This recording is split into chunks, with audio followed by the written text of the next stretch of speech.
Hello, I'm Jenny Fern and welcome to my library. I'm a chaotic neutral mechanical engineer who's really into permaculture and wants to talk about books. So let's talk about books. Today I will be putting some of the books that I've recently read into my shelves, and that requires alphabetizing, so I have to shift everything down the line as I put the books on the shelf, which can be a little bit tedious. So I'm also going to be talking about some summer books, summer book questions, summer book recommendations while I do this. Wow. So my first question is, what is a book that takes you on an outdoor adventure? And I have two answers for this. One is The Wild Robot, which I have here by Peter Brown. And this is about a robot named Roz who wakes up on an island and she has to learn how to forage and make connections with animals and stuff like that. Oh, hi Clover. What are you doing over here? The second book I have over here, Life of Pi, is by Ian Martell and tells a story about a boy named Pi Patel who survives a shipwreck and is in a lifeboat with a Bengal tiger. And particularly there's a scene where he's on these floating islands, which I really feel like is an outdoor adventure. The whole book's an outdoor adventure, but that specifically to me is very outdoor adventure. So the first book I have to put away is The Good Earth by Pearl S. Buck. And I think I do have just enough space that I can slot this in without moving everything down. Name a book you'd love to read while having a picnic in the park. I have one that I have read recently, and it's A Room of One's Own by Virginia Woolf. A Room of One's Own is an extended essay exploring the importance of financial independence and personal space for women writers. And for this question, I also want to pick out one. Does that look better? Maybe. I used to have a plant in here, but the cats destroyed it. We're hosting kittens. Feral kittens from the neighborhood. So I'm gonna go pick out from my to-read shelves over there a book that I'd love to read while having a picnic in the park.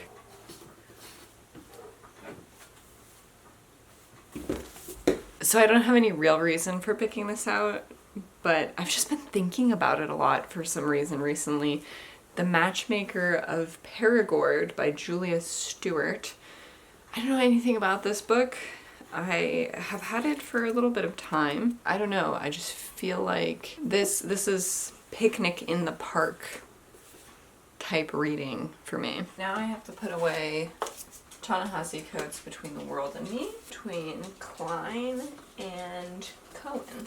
I guess I'll put this in after Charlie and the Chocolate Factory. So the next question is, what is your favorite spot to read outdoors in the summer? With my current arrangement, I really enjoy reading in this chair that I have out in my front yard. I feel like a little bit secluded because I have these fruit trees that I've grown, but also I'm out in the world, and I really like reading there before the sun goes all the way up above my house, and then I don't get blinded by the sun when reading, because I feel like that is a serious problem.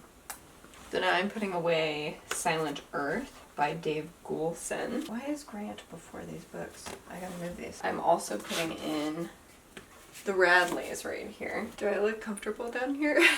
Share a book that would make a perfect campfire story. So I think for this one, Hex by Thomas Oldhaveld is a really good choice. This is like a witch story. A town is put under the spell of this witch, and it's very spooky. It's really creepy, and I feel like it would be a good story to tell around a campfire. I don't actually own this book. I think I would like to, because I really enjoyed this read. So in this area, I'm putting away The Dot in the Line by Norton Juster. My next question, it's good that I'm down here, because the answer for it is Howl's Moving Castle by Diana Wynne Jones.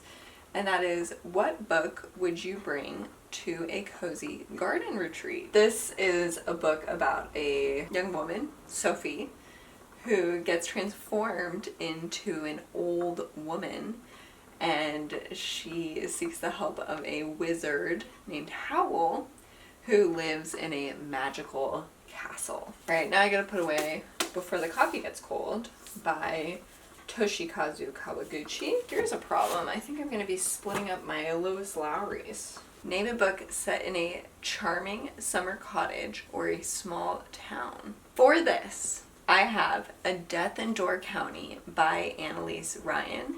This is a mystery, it's like an adult Scooby-Doo, very fun, set in Door County where a cryptozoologist explores cryptids, basically. It's nice because it's set on a lake, so it does feel very like, I don't know, vacation town-y to me. In order to keep all of my Lois Lowry's together, I'm going to leave this bookshelf a little bit looser so that also in the future I don't have to move as many books. So I'm moving all of these to this shelf now. The next question is, what natural sounds make for the best reading atmosphere in the summer?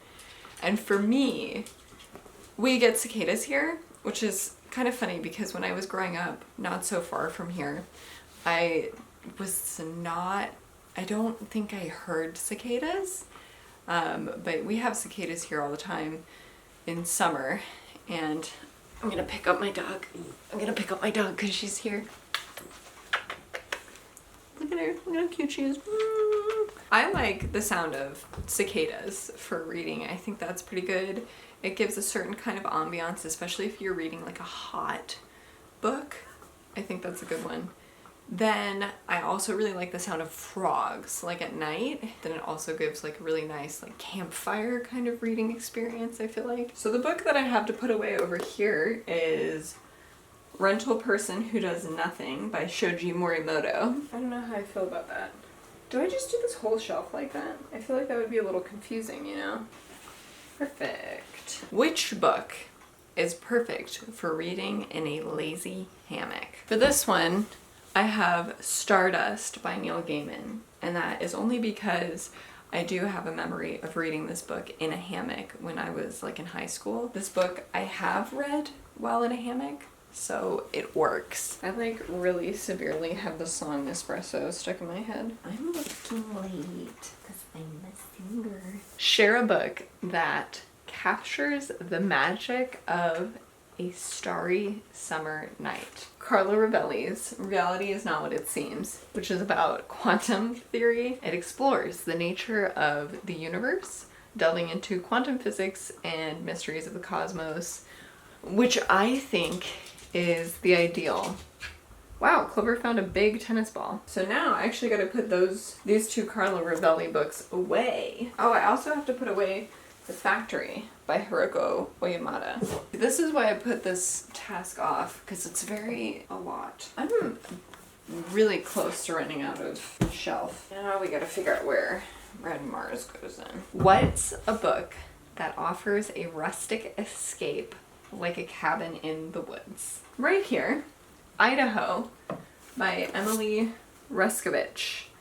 This is wildernessy. It's set on this remote mountain in Idaho. Not so much escape, honestly, because it's kind of stressful and sad, but it does give rustic. And another recommendation I have for this is The Stranger in the Woods by Michael Finkel, which is about a real guy who was a hermit who lived in the Maine woods, and he like lived by stealing from cabins, but he like didn't talk to anybody for like 30 years. Okay, I have to make sure that I don't forget to put in book, and that's Mr. Moe's Traveling Coach. And one of the books I'm putting away is Second Stage Lensman by E. Doc Smith.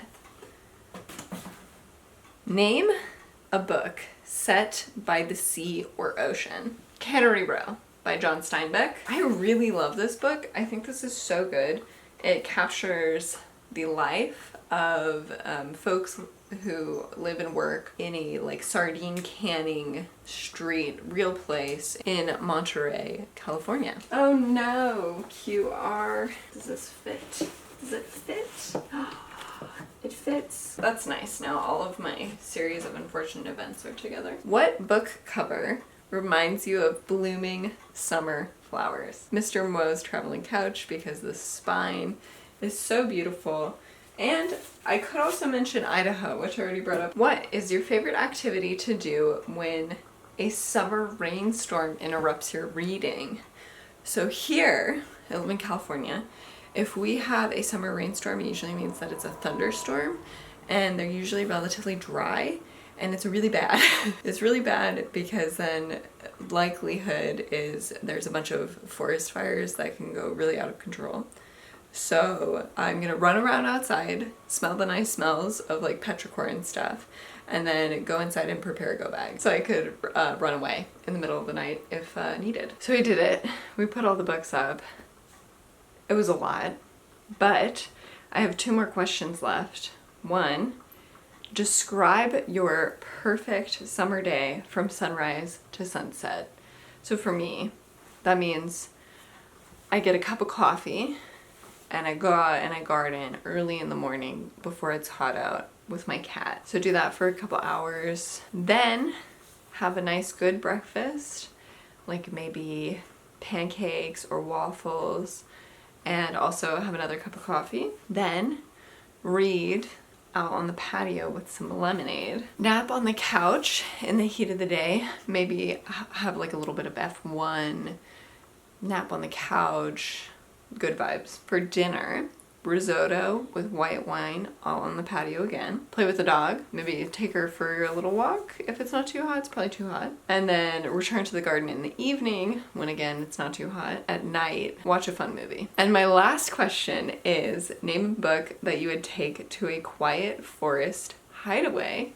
And I have to pick out a new book for this because I don't think I have anything that I haven't talked about a billion times that I would recommend. So I'm gonna pick out a book as if I'm going to a forest hideaway. Ooh, this one would be good. So my first instinct was this book, The Symbiotic Planet by Lynn Margulis. I think this would be a good one because, I don't know, you're just in the thick of it, in the thick of life. I think it might be fun to read about the symbiotic planet. Thank you so much for watching. I hope you enjoyed this. If you did enjoy this, feel free to share with a friend who you think would also enjoy it. Also, please like and subscribe, and I will talk to you again soon.